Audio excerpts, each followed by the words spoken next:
In today's math lesson, while we solve linear equations, we will be working with word problems.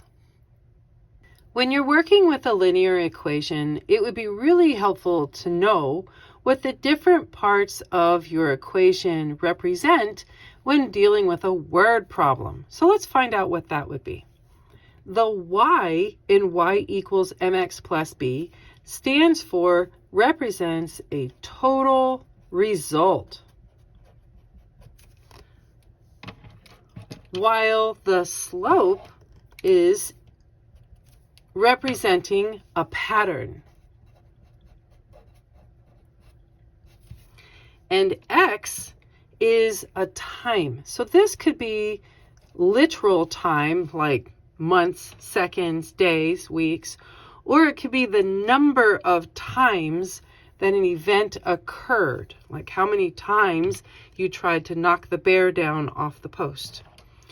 And B finally is the start. What happened at the beginning of this story? What has already happened?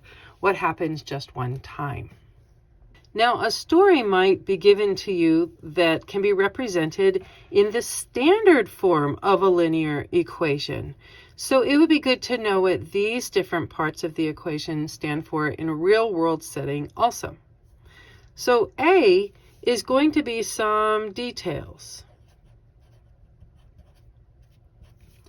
about X, and X is some stuff.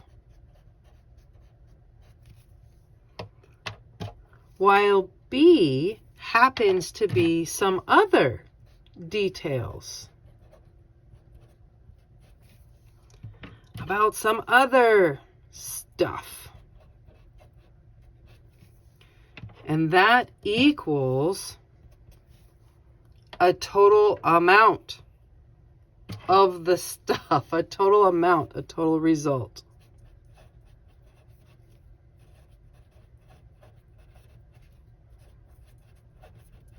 Yeah, that sounds completely vague. I get it. So, quick example. You might have $3 for every hot dog. So $3 is the detail on the stuff being hot dogs. And $5 for every hamburger. So $5 would be the details for the stuff, the hamburgers. And you might have spent, I don't know, $27. Who knows? Something like that. That would be the total amount that happened as a result. So yes, it is vague, but it works really well for standard equations in word problems. Now we are going to be solving these problems by hand. But if you happen to have access to an Nspire calculator and you're wanting to know how to use the different aspects of the calculator, namely how to solve an equation with only one type of variable in it, these are the steps that you will use. So you'll start this process by being on a regular calculator app, as opposed to a graphing screen or a statistics screen or something else. You'll just be on a regular calculator screen. From there, you'll press the menu button, which will give you a list of options, and you want to choose the third one, which says algebra.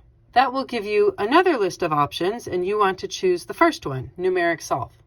Doing that will take you back to your regular calculator screen, but now it will say NSolve on your screen with a set of parentheses. Inside of that set of parentheses, you're going to type the equation that you built from the word problem. And before you click enter or get out of those parentheses, at the very end of your equation, you need to type a comma, and then whatever variable that you're solving for that's inside of your equation. It might be X, it might be Y, it might be R, it might be anything. It just depends on what is in your equation. After you've gotten that all typed in, just push enter, and your calculator will solve the equation for you. So let's go see how to even write these problems out in their equation form and then solve them by hand.